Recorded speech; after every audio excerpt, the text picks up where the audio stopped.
അതെ, അതുകൊണ്ട് എനിക്ക് വലിയ തോന്നുന്നത് പ്രശ്നമില്ല. എനിക്ക് തോന്നുന്നു ജുവലിനെ പോലെ തന്നെ ആര് സംസാരിച്ചാലും ഉറക്ക ശബ്ദത്തിൽ പ്രതികരിക്കുന്നവരെല്ലാം സമൂഹത്തിൽ മോശം എപ്പോഴും കുട്ടികളാണ്. വലിയ എന്തോ തെറ്റ് ചെയ്ത പോലെയാണ്. ഉം. അതെന്താണെന്ന് മനസ്സിലാവും. അവരുടെ കൂടെ പിന്നീട് സംസാരിക്കാൻ ഇടപഴകാൻ പോലും നമ്മുടെ ഏറ്റവും അടുത്ത് നിൽക്കുന്ന ആളുകൾക്ക് പോലും 10 പേരുടെ മുന്നിൽ വെച്ച് നമ്മൾ സംസാരിക്കുന്നത് കൊണ്ട് നമ്മളോട് ബുദ്ധിമുട്ട് കാണിക്കുന്നവരുണ്ട്. അതാണ് ജുവൽ അത്രയും തന്റേടി. അധിക്ഷേപം നമ്മള് നമ്മൾ തന്റേടി എന്നുള്ള അനുഭവിക്കാറുണ്ട്. വാക്ക് അവിടെ പറയണം. തന്റേടി, അവള് തന്റേടിയാണെന്ന്, എക്സാക്ട്ലി. തന്റേതായ അതെ, ഇടം കണ്ടെത്തിയവളാണ് അത് തന്റേടി എന്നുള്ളത് പോസിറ്റീവാണ്. നമുക്ക് ഇപ്പോഴാണ് മനസ്സിലായത്. അത് അതിലൊക്കെ ഏറ്റവും വലിയ തെറ്റാണ് സമൂഹം കാണുന്നത്, ആ വാക്കിനെ പോലും. അല്ല, ഞാൻ പറയുകയാണെങ്കിൽ അറ്റ് ദി ഏർലിയസ്റ്റ് നമ്മൾ ആ ടൈറ്റിൽ നേടിയെടുക്കണം. യെസ്, പിന്നീട് നമുക്ക് ഇതിനെപ്പറ്റി ബോധർ ചെയ്യാനൊരു സമയം നമ്മൾ കൊടുക്കരുത്. അതൊരു വലിയ ഡിഗ്രി ഒക്കെ എടുക്കണം അല്ലേ അത് ജോലെ? അതൊരു 10-12 വയസ്സിനുള്ളിൽ തന്നെ നേടിയെടുത്താൽ പിന്നെ വലിയ തരക്കേടില്ല. പിന്നെ ആരും ഉപദേശിച്ച് നന്നാക്കാൻ നടക്കൂല. Better you get the title earlier എന്നുള്ളതാണ് എനിക്ക് തോന്നുന്നത്. ജുവൽ, ഈ ഷോക്കിന്റെ കാര്യം പറഞ്ഞില്ല. നമ്മളെപ്പോഴും എക്സ്പീരിയൻസ് പറയുന്നതാണ് ആളുകൾക്ക് എപ്പോഴും കണക്ട് ചെയ്യാൻ എളുപ്പം. അങ്ങനെ ഒരു ഷോക്ക് ജീവിതത്തിൽ ഉണ്ടായിട്ടുണ്ടോ? പെട്ടെന്ന് പ്രതികരിക്കാൻ പറ്റാത്ത? ഒരുപാട് തവണയൊക്കെ സംഭവിച്ചിട്ടുണ്ട്. പിന്നെ ഞാൻ എന്റെ കേസസിൽ ഞാൻ ചെറുപ്പത്തില് കുറച്ചുകൂടെ പ്രോംപ്റ്റ് ആയിരുന്നു. ഞാൻ പെട്ടെന്ന് തന്നെ റിയാക്ഷൻ വരണ ഒരാളാണ്. അതായത് നേരത്തെ ആ തന്റേടിപ്പട്ടം കിട്ടിയത് കൊണ്ട് എനിക്ക് ആ ഗുഡ് ഗേൾ സിൻഡ്രോം എനിക്ക് ഉണ്ടായിരുന്നില്ല. ഞാൻ അതിൽ ഫിറ്റ് ആവണമെന്നുള്ള ഒരു സാധനം എനിക്ക് പണ്ടേ ഇല്ല. ഇപ്പൊ ഒരു എക്സാമ്പിൾ, പക്ഷെ എന്റെ ഫ്രണ്ട്സ് ഞാൻ അങ്ങനെ സ്ട്രഗിൾ ചെയ്യണ കണ്ടിട്ടുണ്ട്. അവരിങ്ങനെ ഷോക്കായി ഫ്രീസായി അവർക്ക് സംസാരിക്കാൻ പറ്റാതെ ഒക്കെ നിൽക്കുന്ന സിറ്റുവേഷൻസ് ഞാൻ വിറ്റ്നസ് ചെയ്തിട്ടുണ്ട്. ഇപ്പൊ ഒരു എക്സാമ്പിൾ പറയാം. I was in some 8th standard or 9th standard, ചെറിയ കുട്ടിയാണ് ഞാൻ. ബസ്സിലിരിക്കുമ്പോൾ ബസ്സിൽ ഒരുപാട് സ്ഥലമുണ്ട്, ഫുട്ബോൾ കളിക്കാൻ സ്ഥലമുണ്ട്. ഒരു ഗൈ, അയാൾ ഒരു മെഡിക്കൽ റെപ്പോ സംതിങ് ഇങ്ങനെ ബാഗ് ഒക്കെ പിടിച്ചിട്ട് നല്ല വെൽ ഡ്രസ്ഡ് ആയിട്ട് ഈ ചേട്ടൻ എന്റെ അടുത്ത് വന്നിരിക്കുന്നു. I mean uniform. ഇയാൾ വന്നിട്ട് ഇയാളുടെ കാല് വെച്ചിട്ട് എന്റെ തൈസിൽ ഇങ്ങനെ കാല് വെച്ചിട്ട് ഇങ്ങനെ ഒരച്ചോണ്ടിരിക്കുകയാണ്. കുറച്ച് സമയമായി തുടങ്ങിയിട്ട്. അപ്പൊ ആദ്യത്തെ ഒരു 1-2 മിനിറ്റ് ഐ വാസ് ലൈക്ക്, എനിക്ക് തോന്നണതാണോ ഇത് വണ്ടി അനങ്ങുന്നോണ്ടുണ്ടാകുന്നതാണ്. നമുക്ക് ഒരാളെ ഇങ്ങനെ അക്യൂസ് ചെയ്യാൻ പറ്റില്ല.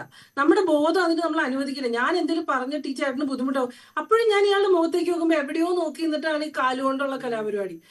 The minute I identified okay ഇത് മൊളസ്റ്റേഷൻ ആണെന്ന് എനിക്ക് തിരിച്ചറിഞ്ഞ് ഒരു സെക്കൻഡിൽ ഞാൻ പെട്ടെന്ന് തന്നെ എഴുന്നേറ്റിട്ട് ഉറക്കെ എല്ലാവരും കേൾക്കാൻ ഞാൻ അടുത്ത് ചോദിച്ചു, ചേട്ടന്റെ കാലിന് കുറച്ച് നീട്ടം കൂടുതലുണ്ടല്ലേ എന്ന് ചോദിച്ചു. അടുത്ത സ്റ്റോപ്പ് വണ്ടി നിർത്തുന്നത്, ഇയാൾ ചാടി ഇറങ്ങുന്നത്, ക്രൗഡിൽ അപ്രത്യക്ഷനാവുന്നതൊക്കെ ഒരുമിച്ച്. പക്ഷെ എനിക്ക് ഷോക്കായി പോയി. അപ്പൊ എനിക്ക് മനസ്സിലായി അയാൾ ചെയ്തതാണെന്നുള്ളതും. നമുക്ക് കുറച്ച് ടൈം എടുക്കും ഇതൊക്കെ പ്രോസസ്സ് ചെയ്ത് നമ്മൾ ഇതൊക്കെ ഒന്ന് തലേന്ന് കളയാണ്ട്. പക്ഷെ ഇതൊന്നും അല്ലാതെ ഐ ഹാഡ് എ ഫ്രണ്ട്. ഒരു പ്രാവശ്യം ഈ കുട്ടി ട്യൂഷൻ കഴിഞ്ഞ് തിരിച്ചു വരുമ്പോ ഒരുത്തൻ റോഡിൽ നിന്ന് മുണ്ട് പൊക്കി കാണിച്ചു. He showed his private parts. ചെറിയ കുട്ടിയാണ്, ഒരു 7th സ്റ്റാൻഡേർഡിലൊക്കെ പഠിക്കുന്ന കുട്ടിയാണ്. പനി പിടിച്ച് കിടന്നുപോയി ആ കൊച്ച്. അവൾ ലൈഫിൽ ഇതേവരെ അങ്ങനത്തെ ഒരു കാര്യം കണ്ടിട്ടില്ല. ആ കുട്ടിക്ക് അതിനുള്ള പ്രായമായിട്ടില്ല. ഞാൻ അതിന് എന്നിട്ട് വീട്ടിൽ പോയി, ഞാനും അന്ന് ഏകദേശം 8th ഒക്കെ പഠിക്കുന്ന ഒരു പ്രായമാണ്. അപ്പൊ ഞാനും വീട്ടിൽ ചെന്ന് അന്വേഷിച്ചപ്പോ ഈ കൊച്ചി ഇത് പറഞ്ഞിട്ട് ഇതിന് കരയാൻ പോലും പറ്റില്ല. ബിക്കോസ് അവരുടെ വീട്ടിൽ ഇത് ലൗഡ്ലി സംസാരിക്കാൻ പറ്റുന്ന ഫ്രീഡം ഇല്ല. പനി വന്നിട്ടുള്ള ആൾക്കാരെ എനിക്കറിയാം. സോ മെനി ഇൻസിഡൻസ് പറഞ്ഞാൽ തീരൂല. അത്രയധികം ഇൻസിഡൻസ് ഇൻ റിയൽ ലൈഫ് തന്നെ എല്ലാ പെൺകുട്ടികളും കാണുന്നുണ്ട്, കേൾക്കുന്നുണ്ട്, അനുഭവിക്കുന്നുണ്ട്. ഇത് കണ്ടുകൊണ്ടിരിക്കുന്നവരിൽ ഇപ്പോൾ ഉള്ള ജനറേഷൻ ആയാലും പഴയ ജനറേഷൻ ആയാലും എല്ലാവർക്കും പറയാൻ ഇതുപോലത്തെ കുറെ കഥകളുണ്ട്. ഏർലിയർ ഇത് കുറച്ചും കൂടെ ആമ്പിള്ളേരാകുമ്പോ അങ്ങനെയൊക്കെ കാണിക്കും എന്നൊക്കെ പറയുന്ന കുറെ അമ്മമാരും ഉണ്ടായിരുന്നു. ഇപ്പൊ അങ്ങനെ ബോധമില്ലായ്മ പറയുന്ന സ്ത്രീകൾ വളരെ കുറഞ്ഞു വരുന്നതാണ് ഒരു പോസിറ്റീവ് ആയിട്ടുള്ള കാര്യം. പക്ഷെ കാണിക്കുന്ന ഇപ്പോഴും ഉണ്ട്. അങ്ങനെ ഈ അമ്മമാര് പറച്ചിൽ കുറച്ചതിന്റെ കാരണം കുറെയൊക്കെ അവരവരുടെ വീടുകളിൽ തന്നെയുള്ള കൊച്ചുമക്കളൊക്കെ കറക്റ്റ് ആയിട്ട് തിരുത്തി കൊടുക്കുന്നുണ്ട്. അതുകൊണ്ടാണെന്ന് തോന്നുന്നു അത് കുറഞ്ഞു വരുന്നത്.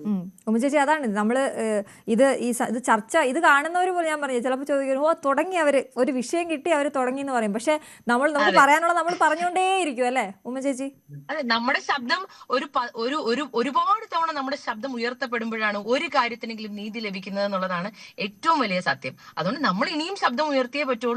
ഇനിയും ഉയർത്താൻ മടിച്ചു നിൽക്കുന്ന കുഞ്ഞുങ്ങളായാലും ചേച്ചിമാരായാലും എല്ലാവരും തന്നെ, ഏത് പ്രായഭേദമന്യുള്ള സ്ത്രീകളാണെങ്കിലും ശബ്ദം ഉയർത്തേണ്ടടുത്ത് ശബ്ദം ഉയർത്തുക തന്നെ വേണം.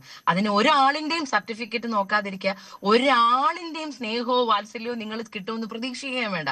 സംസാരിക്കുമ്പോൾ ഒറ്റപ്പെടാൻ സാധ്യത കൂടുതലാണ്. പക്ഷെ നമ്മുടെ സത്യം എപ്പോഴാണെങ്കിലും അത് വിജയിക്കും. അതിന് യാതൊരു മാറ്റവും.